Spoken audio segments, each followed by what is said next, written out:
Hey guys, welcome back to my Secret Room series. Today we're going to do Secret Room 6. So it's magic support champions. So unfortunately, Seer once again cannot be used.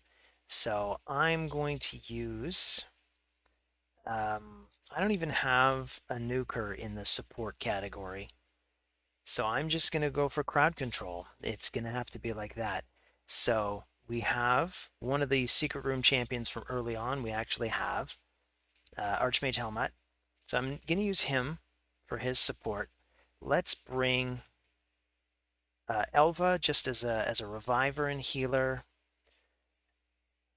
She's not even fully built, but she's in a stone set, a stone skin set. So maybe she'll work, and I can even bring two. And I'll just bring her as a debuffer. Maybe this is balanced. Does that look balanced? Let's try these champions out.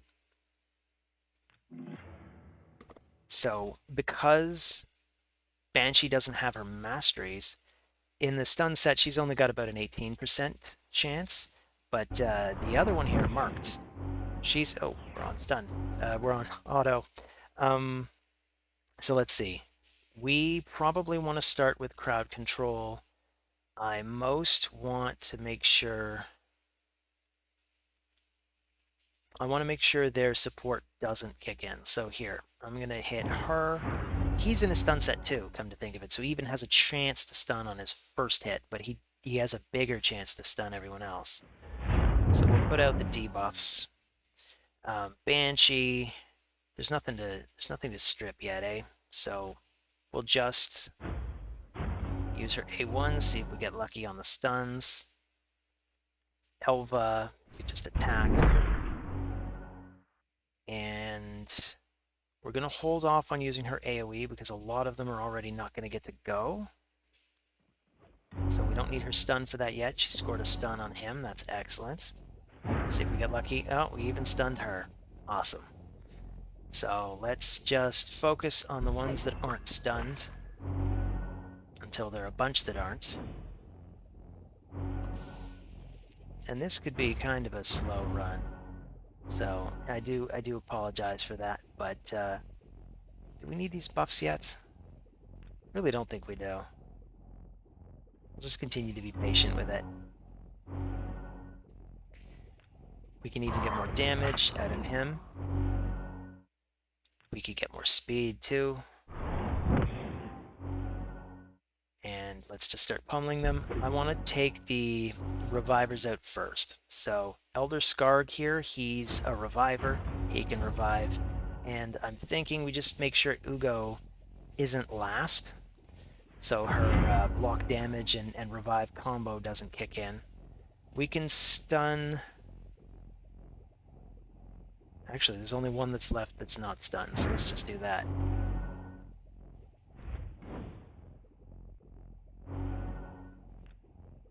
And we can refresh this.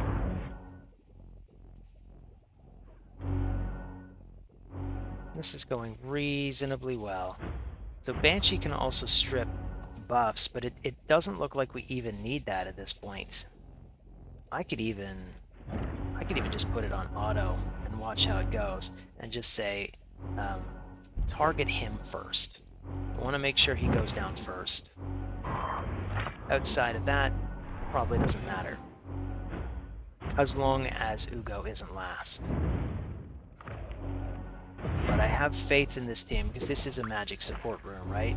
And I have a lot of support here, so they should be okay.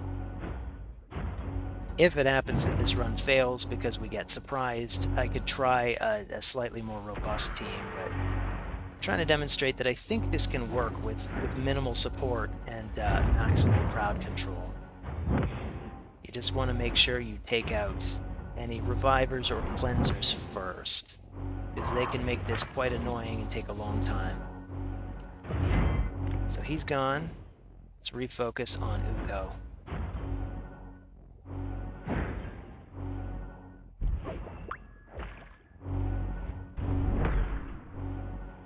I've got Elva on my main clan boss team, so that's why you're seeing her sometimes proc these brimstones, which do a lot of damage and they're handy, but If I had any replacement for Elva on my clan boss team, I would probably build her completely differently for pure support. But the Brimstones help. I mean, you can see that's doing more damage. It's probably making this run faster and more bearable. So if you happen to be able to get Brimstone on any of your supports, hey, it's still a pretty solid choice. I think I'm going to take Sanguina out next, if possible, just because she's got that move where she can gather up all of the debuffs off her team and then just stick them on yours. We don't want that happening. But so far, this is pretty robust crowd control here. Have we ever been attacked at all? I think Banshee got attacked once. And even if Banshee gets knocked down, we brought a Reviver. We've got several options in Revivers. We've got an Ugo of our own. We've got Elva. Gorgorab was one of my other options that I brought. There are lots of great magic support champions. A lot of support champions seem to be in the magic category, in fact. You know what, let's slow this down a little. And just use the A1s, because I think at this point, I just want to make sure we have our better moves available to do more control over Wave 3. Wave 2. I'm sorry, I'm recording this very late at night. This is, in fact, a series I decided to start because I was having trouble sleeping. I'm going to start with...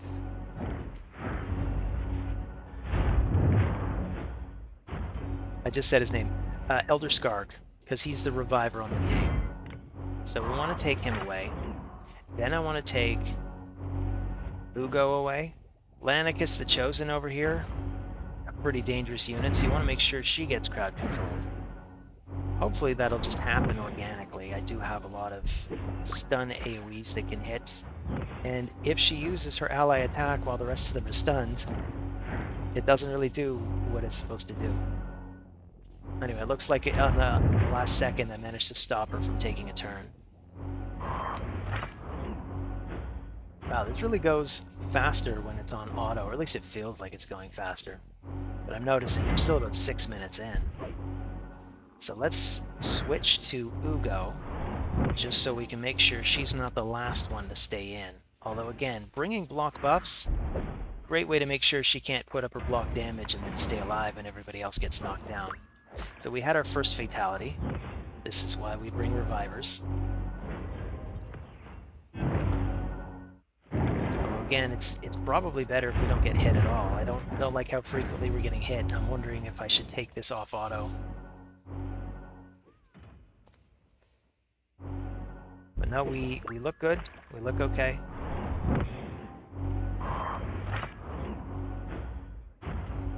I wish I had Lanicus the Chosen. That'd be very choice for this kind of thing. Ally attacks can speed this up quite a bit, particularly if you have a bunch of AoEs. Banshee had her masteries, for instance.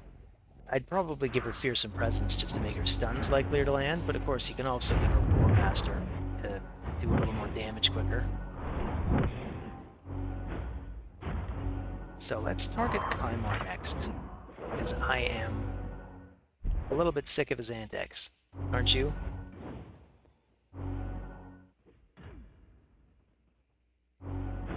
So this, everything looks good. We're not crowd controlling anybody yet, but everybody's nice and healthy. These heals are up. I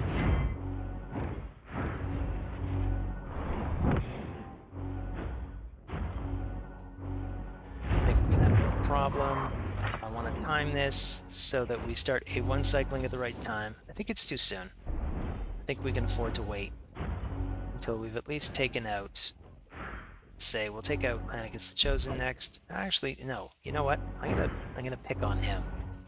This way we make sure we keep putting up block buffs, because he has that annoying tendency to come back and put a big shield on himself. So hopefully this will prevent at least the shield from happening. Maybe it won't. It occurs to me, I don't fully understand his passive. But we're about to find out.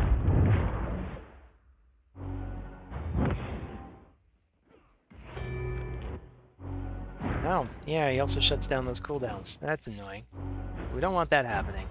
That's why I want to control him. So we did manage to block the buffs because he doesn't die and come back. He just prevents the death. So block buffs, solid choice. So I'm going to A1 cycle at this point. I think we've more or less got it just with A1s.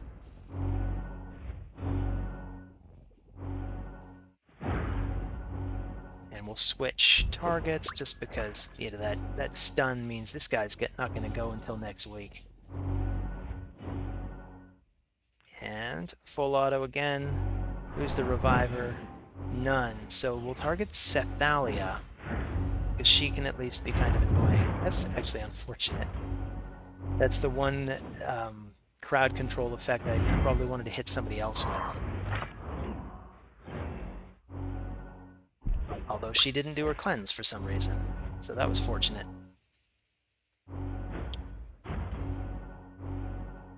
But hopefully somebody will manage to stun her at some point.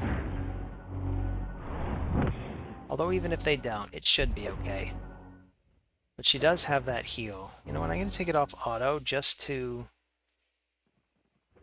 try to make sure he uses his crowd control at the right time. Do this, try to remove some of these buffs. And then he can do this, and we'll just target somebody else with it. Like, he's already stunned. This way we get the stun on her. We'll put it back on auto, and pick on Sethalia again. I think that's a better way to do it.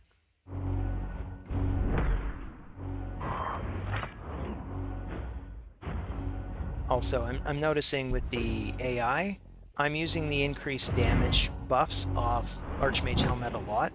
I probably wouldn't bother. If you wanted to make a preset for yourself, I'd actually turn that move off, but it depends. Because if you happen to have a really good nuker in this wave, then that could help. So who's our next target? I guess it's Kymar. He's super annoying. I definitely don't want him hitting us, stripping all our buffs, putting everybody to sleep. What a frustratingly good champion in Kymar, eh? If you don't have him, you hate to see him. And if you do have him, you're probably using him all the time. I actually use him as one of my main wave clears in the Doom Tower, just because he's really good at resetting everything, helping get through those Doom Tower waves fast. I mean, you could either use the Seer, like I've got in my notes up above, or you could use a Poison Exploder, which is really just as effective. If you happen to not have Seer, but you do have a Poison Exploder, it works super well. Although there aren't any Poison Exploders that I know of that are Void. So that's the beauty of Seer, is she's just about universal. But I digress. We're almost through the waves. I haven't retargeted anybody because I'm not even sure who I want to retarget at this point. Maybe I'll just target Lanicus. Just because I think she's a little more dangerous.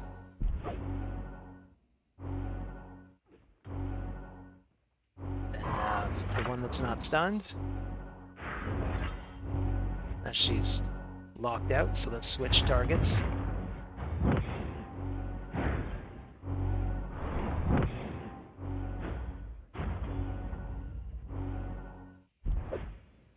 And we're almost through it, folks.